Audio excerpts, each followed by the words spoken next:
हाँ, आप लोग उसमें कुछ भी अगर वैसी प्रॉब्लम आती है तो आप बता दीजिएगा कि हमें पता चलेगा। और जिनको भी प्रश्न करना हो वो क्लास के अंत में करें या मैसेज बॉक्स में डाल देंगे या फिर क्लास जब समाप्त होती है। तो जिनको भी संदेह रहता है जो मैं समझाता हूँ तो उसके बारे में आप प्रश्न ज़रूर किया करें, उससे हमें भी पता चलेगा कि आप क्या पढ़ रहे हैं, कितना ग्रहण कर रहे हैं। तो चलिए अब हम प्रारंभ करते हैं। आप सभी को नमस्ते, आभार, धन्यवाद कि आप लोग इस सानिध्यम योग कोर्सेज के साथ जुड़ करके इस ज्ञान गंगा में आप भी डुबकी लगा रहे हैं। इसके लिए आप सभी लोगों को बहुत बहुत आभार है, धन्यवाद है। आज घेरंड संहिता का व्यवहारिक सत्र प्रथम दिवस है, जिसमें आज का जो विषय है वो घेरंड संहिता का परिचय को रखा है हमने कि घेरंड संहिता क्या है, घेरंड संहिता कहाँ से इसकी उत्पत्ति हुई, कौन क्यों इसकी आवश्यकता पड़ी। ये तमाम जो विषय हैं वो जो घेरंड संहिता के अंतर्गत आएंगे तो आप लोगों को जानने के लिए मिलेगा कि घेरंड संहिता है क्या। तो आज का जो हमारा विषय है घेरंड संहिता का परिचय। अब घेरंड संहिता हठ योग का एक प्रमुख ग्रंथ है। वैसे हठ योग के बहुत से ग्रंथ हैं, हठ प्रदीपिका है, शिव संहिता है, गोरख शतक है, सिद्ध सिद्धांत पद्धति है। तो इस तरह से हठ योग के बहुत से ग्रंथ हैं। उन ग्रंथों में घेरंड संहिता व्यवहारिक रूप में सबसे सशक्त ग्रंथ है और अपने आप में एक पूर्ण ग्रंथ है जिसमें योग की सारी व्यवहारिकता निहित है। योग का जितना भी प्रयोगात्मक भाग है, प्रयोगात्मक हिस्सा है, जिससे योग के आसन, षटकर्म, आसन, मुद्रा, प्रत्याहार, प्राणायाम, ध्यान, समाधि का वर्णन इस घेरंड संहिता में मिलता है, उसका हम अध्ययन करेंगे। अब बात आती है कि घेरंड संहिता कब, ये शास्त्र की रचना कब हुई थी। तो इसकी शास्त्रों के विद्वानों के द्वारा माने तो घेरंड संहिता की जो रचना हुई थी, जो घेरंड संहिता का जो काल है वो 17वीं शताब्दी मानी जाती है कि घेरंड संहिता जो है 17वीं शताब्दी में इसकी रचना हुई थी। अब घेरंड संहिता के जो रचयिता हैं वो महर्षि घेरंड हैं। महर्षि घेरंड के जन्म स्थान का हमें पता और विवरण कहीं भी किसी ग्रंथ में नहीं मिलता है कि उनका जन्म कहाँ हुआ था, उनके माता पिता कौन थे, उनका स्थान कौन था। इसके बारे में कहीं वर्णन किसी भी शास्त्र में नहीं मिलता है। घेरंड संहिता की जो पहली प्रति थी वो 1804 में प्राप्त हुई थी,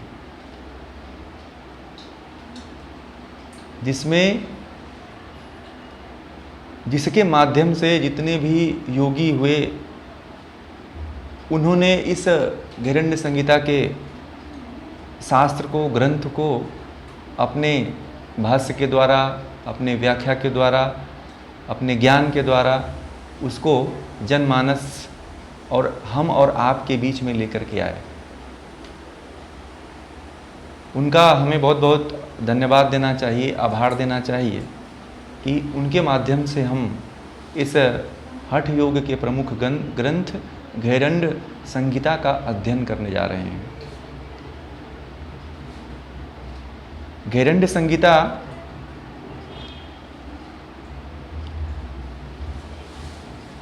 संहिता जो है तंत्र, एक और पक्ष आपको बता दूं घेरंड संहिता का, कि घिरण्य संहिता वास्तव में तंत्र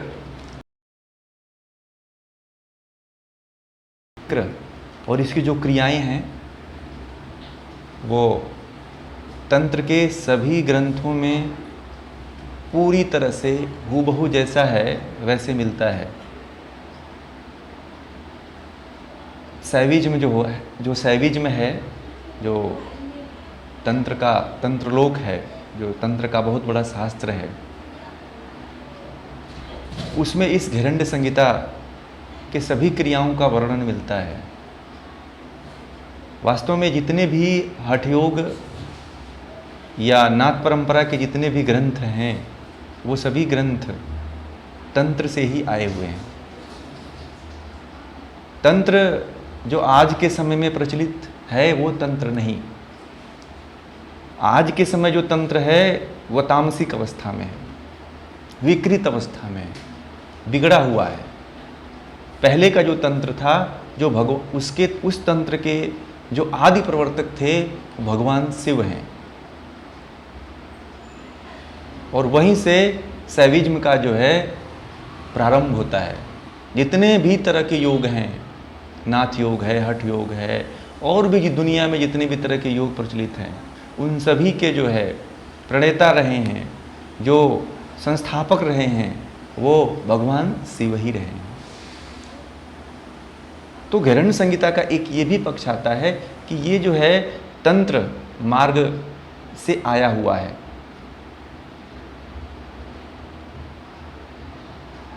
और आप थोड़ा सा देखेंगे कि तंत्र मार्ग से ये जब घिरण्य संहिता आया है तो इसमें घिरण्य संहिता का जो शुरुआत होती है वो सीधे शरीर से शुरू होता है। आपने योग सूत्र में पढ़ रहे हैं पीछे के, जो अभी जो इसके बाद क्लास चलेगी, उसमें आपने महर्षि पतंजलि ने अष्टांग योग का वर्णन किया है, और इसमें जो आप घिरण्य संहिता जो है सप्तांग योग की बात करता है।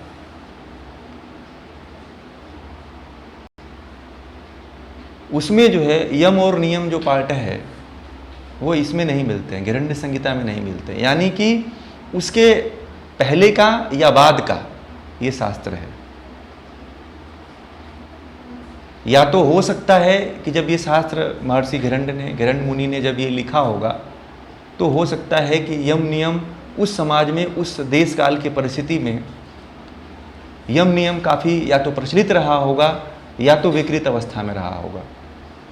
ये दो अवस्थाओं में रहा होगा, तब उन्होंने जो है सीधे शरीर से इसकी शुरुआत किया।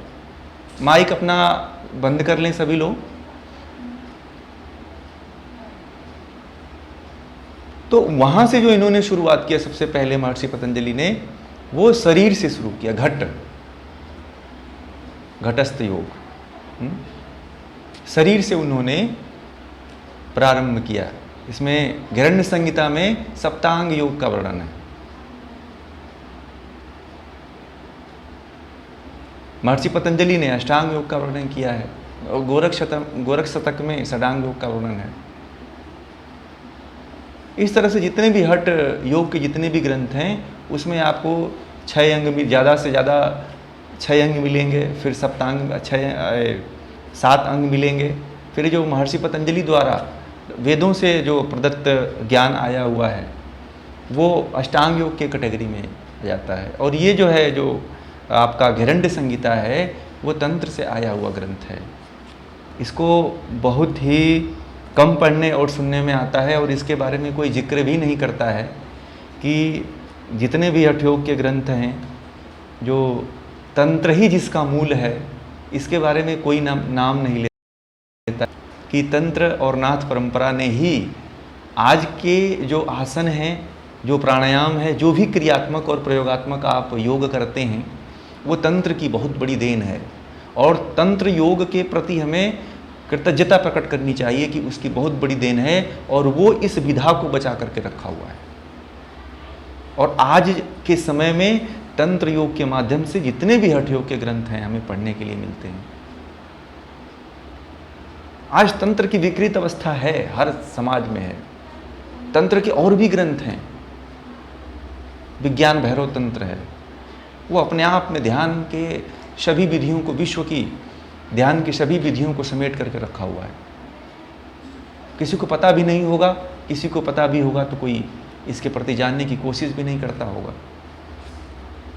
ये भी हठ योग का ही एक बहुत बड़ा प्रमुख ग्रंथ है। योग में विज्ञान भैरव को जरूर समाहित कर लेना चाहिए, क्योंकि अपने आप में जितने भी हठ योग की क्रियाएं हैं वो सब सारी की सारी हठ योग की जो क्रियाएं हैं वो उसमें मिल जाती हैं।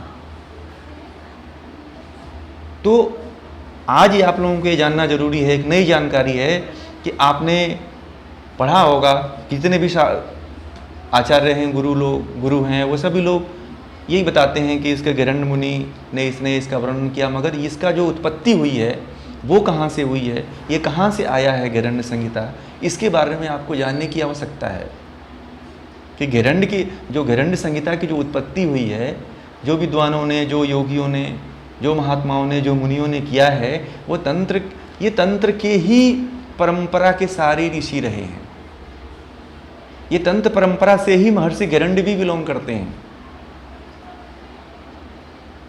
बाकी इसमें गिरण्य संहिता में विष्णु नाम आया है, मगर उसके अर्थ अलग अलग हैं। विष्णु कहीं दूसरे अर्थ में भी प्रयुक्त हुआ है, मगर बहुत से जो आचार्य हैं, बहुत से जो योगी हैं, वो गिरण्य संहिता को गिरण्य संहिता में एक विष्णु नाम का एक श्लोक आया है, उससे जो है ये मानते हैं कुछ लोग कि गिरण्य संहिता, जो गिरण्य मुनि थे वो वैष्णव संत थे। ऐसा नहीं है। वैष्णव संत में ये क्रियात्मक योग कम मिलता है। आप अध्ययन करेंगे तो जितने भी तंत्र हैं, प्रयोगात्मक और क्रियात्मक और व्यवहारिक जितने भी ज्ञान के और जो रहस्यमयी ज्ञान की जो बात आती है, वो सारे के सारे तंत्र ग्रंथों में ही मिलती है। यहाँ तक कि हठ प्रदीपिका भी कोई नया ग्रंथ नहीं है। उसको भले से ऋषियों ने अपने धागे में पिरोया है, मगर वो भी जो उसका भी जो प्रादुर्भाव हुआ है वो भी तंत्र से हुआ है। और इन सभी हठ योग के ग्रंथों के प्रणेता भगवान शिव। हठ प्रदीपिका में तो आदिनाथ सबसे पहला जो श्लोक है वो आदिनाथ के नाम से शुरू होता है। नाथ परंपरा के जितने भी ग्रंथ आते हैं, गिरण्य संहिता, सिद्धांत पद्धति है, वो सारे के सारे भगवान आदिनाथ और नाथ भगवान शिव के नाम से ही प्रारंभ होते हैं। तो तंत्र के हमें सात्विक रूप को देखना है, तंत्र से हमें घृणा नहीं करना है, क्योंकि तंत्र आज भारत के लिए बहुत ही जरूरी है। तंत्र में वो ज्ञान छुपा हुआ है, तंत्र वो विज्ञान है जो भारत को विश्व गुरु बना सकता है। भारत की जो सारी विधा है, जो सारी रहस्यमय विधा है, वो तंत्र में छिपी हुई है। अभी तो बहुत कम हमको योग के क्षेत्र में ऋषियों ने, योगियों ने जो हमें प्रोवाइड किया है, वो ज्ञान अभी बहुत ज़्यादा लगता है, मगर वो बहुत कम है। तंत्र अपने आप में एक महासमुद्र है, और तंत्र का जो पूरा का पूरा विवरण है माँ पार्वती और भगवान शिव के संवाद के रूप में है। और जितने भी भारतीय ग्रंथ हैं, चाहे हठ योग के हों, चाहे वेद हो, चाहे उपनिषद हो, चाहे गीता हो, चाहे कोई भी शास्त्र ले लीजिए, चाहे दर्शन हो, सभी शास्त्र जो है संवाद के रूप में, प्रश्न के रूप में ही प्रकट हुए हैं। और हमारे देश की ये परंपरा रही है, ऋषि परंपरा रही है, संत परंपरा रही है कि हमेशा जो ज्ञान रहा है वो ऋषियों के सानिध्य में बैठ करके, वाणी के द्वारा सुन करके, एक दूसरे के द्वारा ये बढ़ा है ज्ञान। ये कोई ऐसा नहीं है, प्रश्न के द्वारा ही ज्ञान का प्रादुर्भाव हुआ। गीता में आप देख लीजिए, भगवान श्री कृष्ण ने जितनी तरह से अर्जुन जितने भी संदेहात्मक प्रश्न करता है, उससे अलग अलग तरह का योग प्रकट होता है। 18 तरह के अध्याय प्रकट होते हैं, क्योंकि 18 तरह के संदेह उत्पन्न होते हैं अर्जुन के मन में, और वही जो है 18 तरह का योग उत्पन्न कर देता है पूरी मानवता के लिए। तो है हमारे ऋषियों की परंपरा है जो अनादिकाल से चली आ रही है। वही परंपरा गिरण्य संहिता में भी आपको राजा चंड कपाली और महर्षि गिरण्य के बीच में मिलेगी। आगे के सूत्रों में हम एक एक सूत्र, एक एक श्लोक को लेकर के चलेंगे। घेरंड संहिता में टोटल जो है 353 श्लोक हैं। ये जो नेट की और जेआरएफ की तैयारी करते हैं वो लोग इसको ध्यान से याद रखेंगे, नोट भी करते चलेंगे, तो उनके लिए ये बहुत ही अच्छा रहेगा। तो पूरे घेरंड संहिता में सप्तांग योग में 353 श्लोक हैं। जैसे आप योग सूत्र में 195 श्लोक पढ़ते हैं, उसी तरह घेरंड संहिता में भी 353 श्लोक हैं। और अब आपको हर एक योग में, हर एक अंग में कितने श्लोक हैं ये भी जानना जरूरी है, क्योंकि आने वाले समय में ये कोई प्रश्न आना ही आना है। जैसे षट्कर्म में महर्षि घेरंड ने 60 श्लोक का वर्णन मिलता है। फिर योगासन में 45 श्लोक हैं।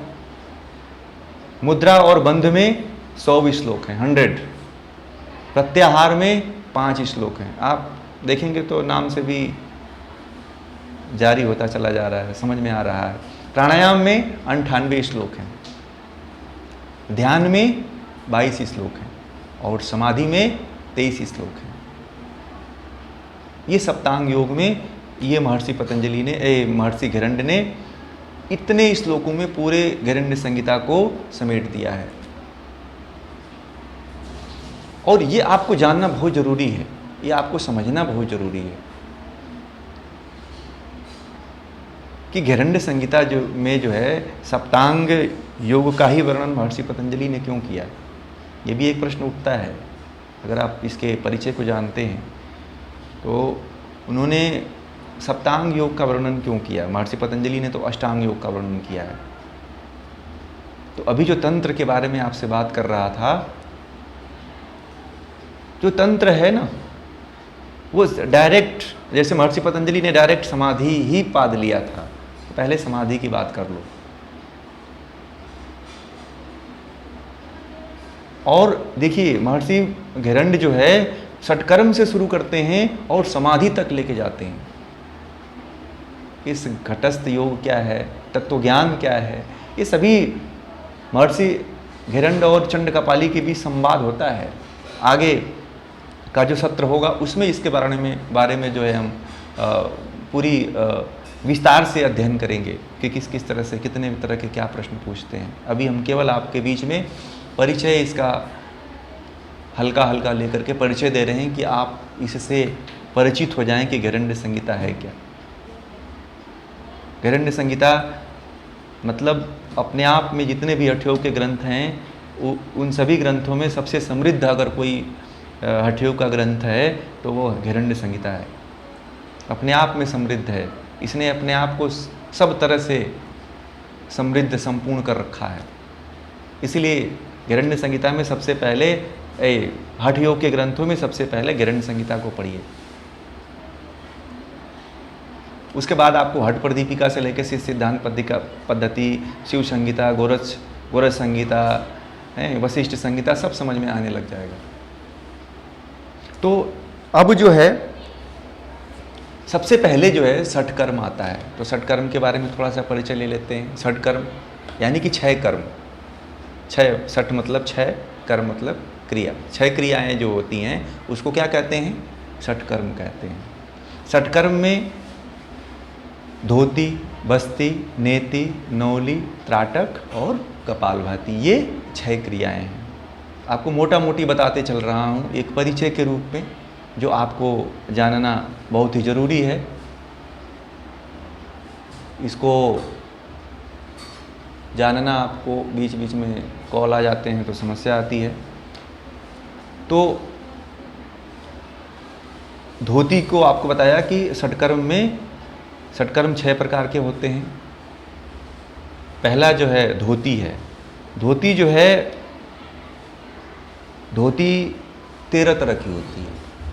कितने प्रकार की धोतियां हैं? धोतियां 13 प्रकार की है, जिससे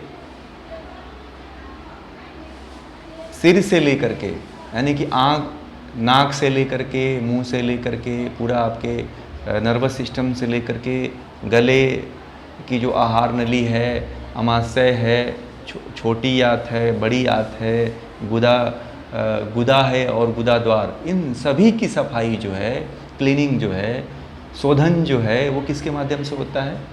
धोतियों के माध्यम से होता है। धोती, और उसके बाद बस्ती, नीचे वाले भाग जो आपका गुदा वाला भाग है, बड़ी आत है। तो धोतियाँ 13 तरह की होती हैं। और बस्ती कितने प्रकार की होती है? अब ये इसमें आपको संदेह नहीं होना चाहिए। कोई आपसे पूछे कि धोती कितनी प्रकार की होती है, तो 13 प्रकार की धोती होती है। वस्ती जो है वो 2 प्रकार की होती है, ये भी ध्यान रखिए। वस्ती 2 प्रकार की होती है, इसमें है। और नेति जो है वो 1 प्रकार की होती है। नौली जो है वो 1 प्रकार की होती है। त्राटक जो है वो 1 प्रकार का होता है। कपालभाति जो है वो 3 प्रकार का होती है। ये ध्यान रखिए, इसको आप भूले ना। जो अभी अध्ययन कर रहे हैं, अभी इस यूनिवर्सिटी या संस्थान में, कॉलेज में पढ़ रहे हैं, उनके लिए जानना बहुत ज़रूरी है कि इसको आप जानें कि जो षटकर्म है, षटकर्म में 13 धोतियाँ होती हैं, 2 बस्ती होती है, 1 नेति होती है, 1 नौली होती है, 1 त्राटक होती है और 3 कपालभाति होती है। बाकी अब एक चीज़ और बता दूं, अब यहाँ पे कन्फ्यूज कहाँ पे होते हैं लोग, और बच्चे कहाँ पे कन्फ्यूज हो जाते हैं, जो पढ़ रहे हैं, जो अध्ययन कर रहे हैं, और बहुत से लोग कन्फ्यूज हो जाते हैं इसमें कि जो भाष्य किए गए हैं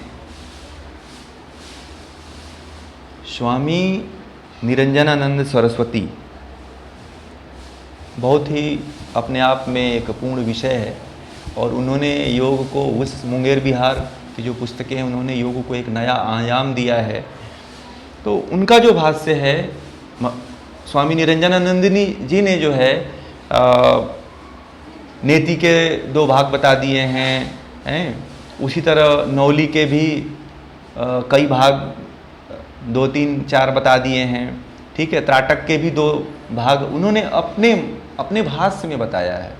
बाकी जो सूत्र के माध्यम से आपको अगर जानना हो, जो इसके वास्तविक और यथार्थ स्वरूप को जानना है, तो जो मैंने बताया आपको वो उसका वही उसका यथार्थ और वास्तविक स्वरूप है। जैसे और कपालभाति जो है 3 प्रकार की होती है। ये पूरा षटकर्म कितने प्रकार की होती है, कितने ये षटकर्म टोटली अगर इसको जोड़ा जाए तो वो 21 प्रकार की धोती होती है। टोटली आ गया, धोती, बस्ती, नेति, नौली, त्राटक, कपालभाति, ये कितने प्रकार का, सब टोटली सबको जोड़ा जाए तो वो कितने प्रकार के हैं? वो 21 प्रकार के हैं। ये भी याद रखिए, आपको इतना पढ़ना है। 13 धोती पढ़ना है, 2 बस्ती पढ़ना है, 1 नेति पढ़ना है, 1 नौली पढ़ना है। बाकी आपको जो अभी जल नेति, सूत्र नेति कराए जाते हैं उसके बारे में भी बताएंगे, मगर जो शास्त्रीय है, जो यथार्थ है, उसको जानना जरूरी है। उसमें कन्फ्यूजन नहीं होना चाहिए। बाकी तो रबर नीति भी आज आ गई है, आजकल लोग कराते हैं, तो वो शास्त्रीय नहीं है। ठीक है, या कपालभाति जो आप लोग करते हैं वो भी शास्त्रीय नहीं है। जो शास्त्रीय है, जो कपालभाति शास्त्रीय है, वही उसी के बारे में हम केवल जिक्र करेंगे जो महर्षि गरुड़ ने अपने शास्त्र में जिसका वर्णन किया है। और आपको सही सही यथार्थ रूप में इसी को जानना भी है। सही सही यथार्थ रूप में इसी को जानना भी है कि 13 धोतियाँ होती हैं, 2 बस्ती होती है, 1 नेति होती है, 1 नौली होती है, 1 त्राटक होता है और 3 कपालभाति होती है। और कुल मिलाकर के 21 होती है। ये प्रश्न आया भी है और आएगा भी आने वाले समय में, तो ये भी ध्यान रखिएगा, इसको आप नोट करते रहिएगा। ठीक है, तो चलिए अब इन आसनों के, इन जो सप्तांग योग है, ये किस लिए, मतलब इससे क्या होता है। अब सप्तांग योग है तो सप्तांग योग षटकर्म है, तो षटकर्म क्या करेगा है। तो इन 7 को जानते हैं कि इन सप्तांग योग का क्या हमारे व्यवहारिक जीवन में, हमारे प्रयोगात्मक जीवन में क्या इसका लाभ होने वाला है, शरीर के ऊपर क्या लाभ होने वाला है। तो महर्षि गरुड़ ने अपने गरुड़ संहिता में ये कहा है कि जो षटकर्म है वो क्या करता है, वो शोधन का कार्य करता है। बहुत लोग भूल जाते हैं, पेपर में इधर का उधर लगा के चले आते हैं। तो वो षटकर्म से क्या होती है, शुद्धि होती है, शोधन होता है। फिर आसन आता है, तो आसन से क्या होती है? दृढ़ता आती है। अब ये ध्यान रखिए कि दृढ़ता मतलब होता है स्थिरता, स्थिर हो जाना, स्थिरता को प्राप्त करना। तो इसमें क्या है? दृढ़ता का मतलब है शारीरिक स्थिति को एकदम स्थिर बना लेना, शरीर की स्थिति को एकदम दृढ़ बना लेना। यानी कि अब ऐसे मैं बैठा हूँ तो ऐसे ही बैठना है, हिलना डुलना नहीं है। और इस स्थिति में बैठने पे आपको किसी भी आसन में बैठ जाते हैं तो वहाँ पे आपको सुख की अनुभूति होने लगे। ऐसा नहीं कि आप अर्ध पद्मासन में बैठ गए या स्वस्तिक आसन में बैठ गए या सुखासन में बैठ गए और आपके पैरों में दर्द होने लगा, कहीं ये खींचने लगे, कहीं पेन होने लगा, फिर आप इधर उधर होकर के कहीं पैर फैलाते हैं, कभी मोड़ते हैं। तो ये सुखपूर्वक नहीं है, आसन की सिद्धि नहीं है, ये दृढ़ता नहीं है, ये स्थिरता नहीं है। यानी कि अभी और आपको तप करने की आवश्यकता है। तो स्थिरता से दृढ़ता से मतलब ये है। अब जो है आता है तीसरा जो पार्ट आता है, तीसरा सप्तांग योग का तीसरा जो भाग है वो आती है मुद्रा और बंध। अब ये क्या है? इसमें भी स्थिरता के लिए है। मुद्रा बंध किसके लिए है? ये भी स्थिरता के लिए है। तो अब ये ध्यान देने की बात है कि वहाँ पे दृढ़ता का मतलब भी था स्थिरता, और ये मुद्रा बंध का भी मतलब स्थिरता से है। तो इसका हम आशय क्या लेंगे? स्थिरता का इस मुद्रा और बंध में स्थिरता का मतलब ये है कि मानसिक रूप से आप कितने स्थिर हुए। मुद्रा और बंध से क्या होता है? मानसिक स्थिरता प्राप्त होती है। आसन से क्या होती है? शरीर की स्थिरता प्राप्त होती है। और मुद्रा बंध से मानसिक स्थिरता प्राप्त होती है। मन चंचल है, इधर उधर दौड़ रहा है, आसन लगा के बैठे हुए हैं, तो फिर स्थिरता इसको नहीं कहते हैं। मन तो कहीं और दौड़ रहा है, तो ये स्थिर नहीं है। आप यहाँ बैठे हुए हैं, 50 तरह के विचार आ रहे हैं, कभी ये विचार आ रहे हैं, कभी वो विचार आ रहे हैं, मुझे यहाँ जाना है, मुझे ये खाना है, मुझे उससे मिलना है, तो ये मानसिक स्थिरता नहीं है। ये तो विषयों की दौड़ है जो कभी पूरा नहीं होने वाली है। अब जो है प्रत्याहार है। प्रत्याहार से क्या होता है? महर्षि हिरण्य मुनि ने कहा है कि धैर्यता आती है। इसमें क्या होता है? जब इंद्रियों का, इसमें जैसे कछुआ अपने सभी अंगों को समेट लेता है, उसी प्रकार इसमें इस क्रिया के माध्यम से इंद्रियां सभी अपने तरफ स्थिर हो जाती हैं। तब हमारे मन में, हमारे चित्त में स्थिरता पैदा होती है। वो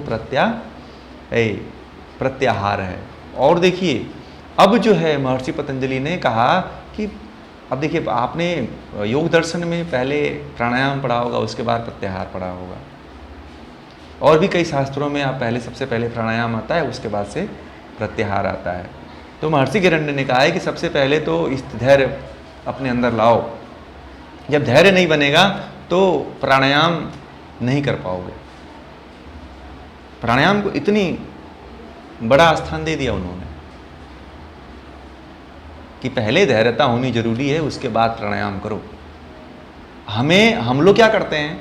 बिना कर्म से करते हैं, बिना कोई मतलब ही नहीं, कभी प्राणायाम कर लिया, कभी आसन लगा लिया, कभी मतलब कोई भी शास्त्र का कोई भी कहीं पे भी कोई पालन नहीं होता है। आजकल जितने भी योगा हो रहे हैं, योग हो रहे हैं, योग के कंपटीशन हो रहे हैं, उसमें किसी भी, वो तो केवल एक खेल का एक पार्ट हो गया है। ठीक है, अभी बताएंगे इसके बारे में भी। तो जो अगला जो अंग है वो प्राणायाम है। प्राणायाम क्या करता है? शारीरिक फुर्ती। प्राणायाम करने से क्या होता है? शारीरिक फुर्ती आती है और शरीर हल्का हो जाता है। शरीर हल्का हो जाता है। प्राणायाम देखिए, शास्त्रों में जो है प्राणायाम करने से पहले नाड़ी शोधन का प्रावधान होता है, मगर ये नियम बहुत ही कम योगाचार्य और योग गुरु फॉलो करवाते हैं। ये शास्त्रीय तभी हो, आप शास्त्रों के द्वारा योग के नियमों का उल्लंघन करते हैं तो योग करने से हानियां ही उत्पन्न होती हैं। जब तक नाड़ियों की शुद्धि न हो तब तक प्राणायाम करने से लाभ नहीं होगा। पूर्णतः जो लाभ है, शारीरिक हो या मानसिक लाभ हो, जब तक आप नाड़ी शुद्धि प्राणायाम नहीं करते हैं, तब तक आप जो 8 प्राणायाम हैं, प्राणायाम कितने हैं? 8 प्रकार के प्राणायाम हैं, तो उन 8 प्राणायामों को आप नहीं कर पाएंगे, और जब करेंगे भी तो उसे उतना लाभ नहीं मिलेगा। इसलिए नाड़ी शोधन प्राणायाम सबसे पहले करिए।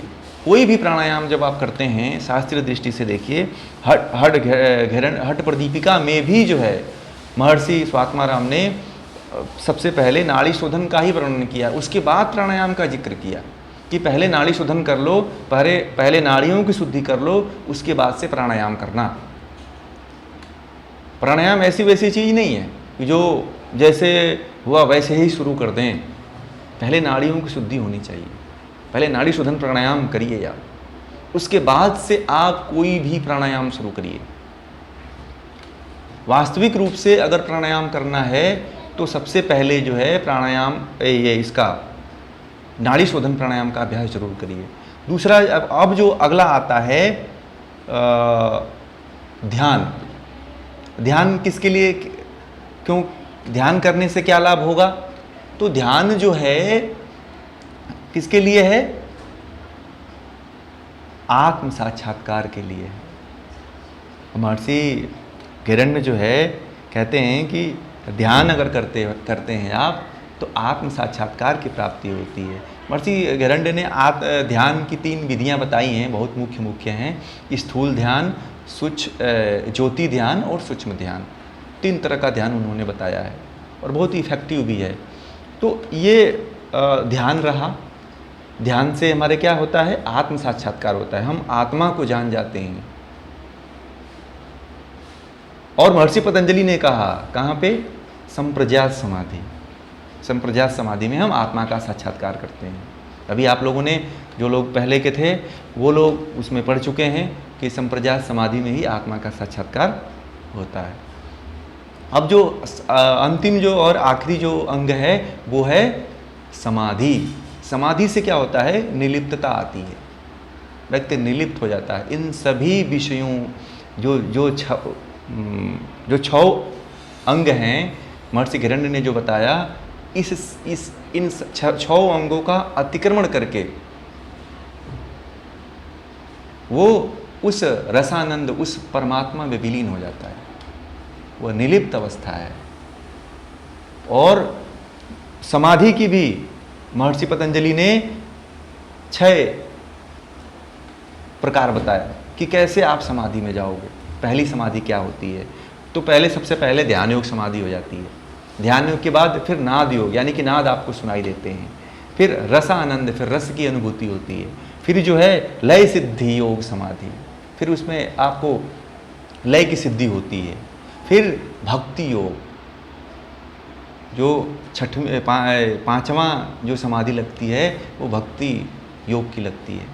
और लास्ट जो लगती है 6वां जो है वो राजयोग, यानी कि जो महर्षि पतंजलि कहते हैं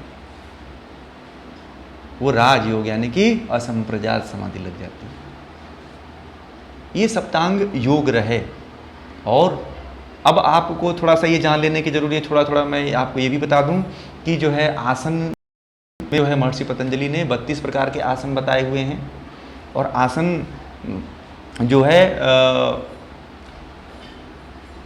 शरीर में जो पीड़ा है, दर्द है, जो अकड़न है, जो समस्याएं हैं, उनको ख़त्म करने के लिए कि आप जो है आगे बढ़ सकें, आप अपने साधना के क्षेत्र में आगे बढ़ सकें, यानी कि उस समाधि तक बढ़ सकें। इसलिए महर्षि पतंजलि ने मुख्य रूप से, वैसे तो आसन 84 लाख है, 84 लाख में 84 आसन मुख्य हैं, 84 में से 32 आसन महर्षि हिरण्य ने प्रमुख रूप से बताया कि अगर आप इन 32 आसनों को लगाते हैं तो आप समाधि तक पहुंच सकते हैं। फिर जो है मुद्रा की बात आती है, तो मुद्रा हिरण्य संहिता में 25 मुद्राओं का जिक्र किया है। मुद्रा जो है, अब देखिए, प्राणायाम से भी और आसन से भी, अगर महर्षि हिरण्य ने कहा है कि इनसे भी अगर कोई बेस्ट है, कोई सबसे अच्छा है, तो वो क्या है? मुद्रा है। क्योंकि मुद्रा से क्या होता है? मन की स्थिरता होती है। मुद्रा करने से क्या होता है? मन स्थिर हो जाता है। इसलिए मुद्रा का अभ्यास करना चाहिए। जिनका मन बड़ा चंचल रहता है, जिनका मन बड़ा उद्वेलित रहता है, उनको क्या करना चाहिए, किसका अभ्यास करना चाहिए? उनको मुद्राओं का अभ्यास करना चाहिए, बंध और मुद्राओं का अभ्यास करना चाहिए।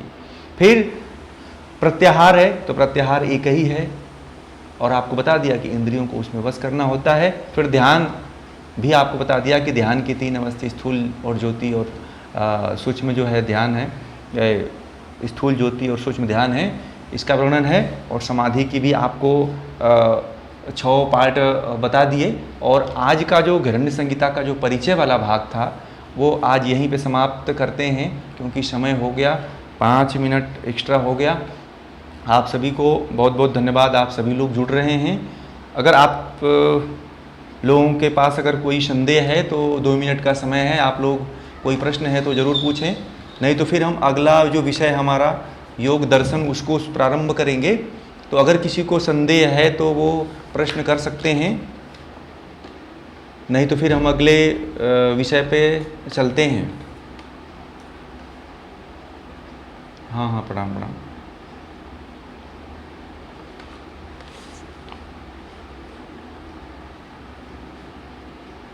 हाँ हाँ, षटकर्म में 60 श्लोक हैं, योगासन में 45 हैं, मुद्राबंध में 100 हैं,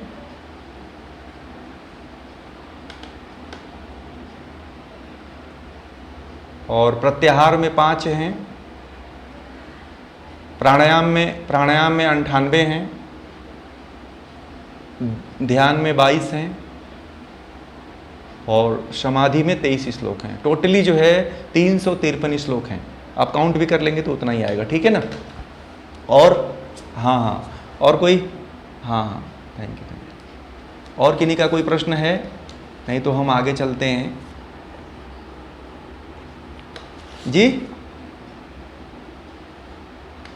नहीं नहीं, ये YCB का नहीं है, ये YCB की तैयारी नहीं है, ये तो एक तरह से आपको यथार्थ योग के जो यथार्थ स्वरूप है उसकी तैयारी करवा रहे हैं कि आप उसमें उसके स्वरूप से परिचित हो पाएँ। क्योंकि योग जो है आज केवल आसन और प्राणायाम के नाम से जाना जा रहा है और भी विकृत अवस्था में बिगड़ता चला जा रहा है। और इसी लक्ष्य को पूरा करने के लिए, इसी विकृति को दूर करने के लिए मैंने एक संकल्प लिया है कि योग के यथार्थ स्वरूप को सभी लोगों के बीच में रखना है। नहीं तो क्या होगा कि कोई आजकल के वक्त में कोई भी व्यक्ति कहीं से भी मतलब 2-4 आसन अपने आप को ये समझता है कि मैं योगी हो गया और उसके अंदर वो गुण रहते ही नहीं है। तो समाज में जब जाता है वो व्यक्ति, तो समाज में और भी विकृतियाँ उत्पन्न करता है, इससे समाज और दिग्भ्रमित होता है। तो इन्हीं सब परिस्थितियों और स्थितियों को देख करके हमने ये सोचा है कि योग के यथार्थ स्वरूप को अगर लोगों के बीच में रखा जाए तो योग और उन्नति के रास्ते पे जाएगा, है ना? और चित्त और मन, योग दर्शन के अनुसार चित्त और मन एक ही है, ठीक है? योग दर्शन के अनुसार चित्त और मन एक ही है। सांख्य के अनुसार जो है चित्त महत बुद्धि और अहंकार का सम्मिलित रूप है, ठीक है ना? और उसमें संस्कार भी सम्मिलित होता है सांख्य के अनुसार। योग पतंजलि का अगर पूछता है तो चित्त का जो अर्थ होता है वो केवल मन से माना गया है। महर्षि पतंजलि ने केवल मन कहा है, चित्त को मन कहा है, ठीक है? हाँ, सांख्य में महर्षि कपिल ने जो है उसको सम्मिलित रूप में चित्त को गिना हुआ है, ठीक है? और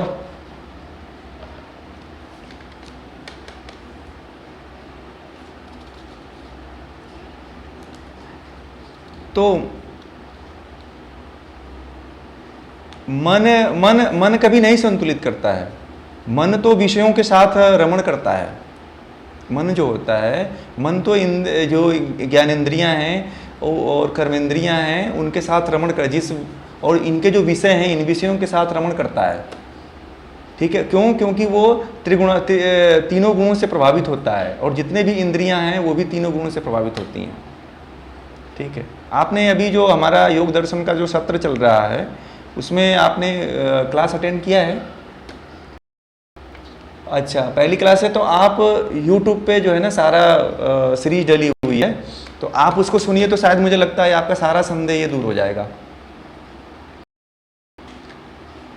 सानिध्यम योगा कोर्सेज के नाम से है, ये यूट्यूब पे आप जाएंगे और मैंने जो व्हाट्सएप का लिंक है ना उसमें यूट्यूब का मैंने लिंक दिया हुआ है, जो लिंक है ना ग्रुप में जुड़ने का लिंक है उस पर मैंने यूट्यूब का लिंक दिया हुआ है। और क्लास जब एंड होती है तो उसमें आपको यूट्यूब का वीडियो जो है अपलोड हम कर देते हैं लास्ट में, ठीक है। हाँ हाँ, सानिध्यम योगा कोर्सेज के नाम से है, आप उसमें जाएंगे तो आपको मिल जाएगा वीडियो, वो उसमें आपको सारी बहुत डिटेल में जानकारी मिलेगी आपको, ठीक है ना। हाँ धन्यवाद। हाँ हाँ, किसका? ध्यान के, स्थूल ध्यान, ज्योति ध्यान और सूक्ष्म ध्यान। हाँ ठीक है।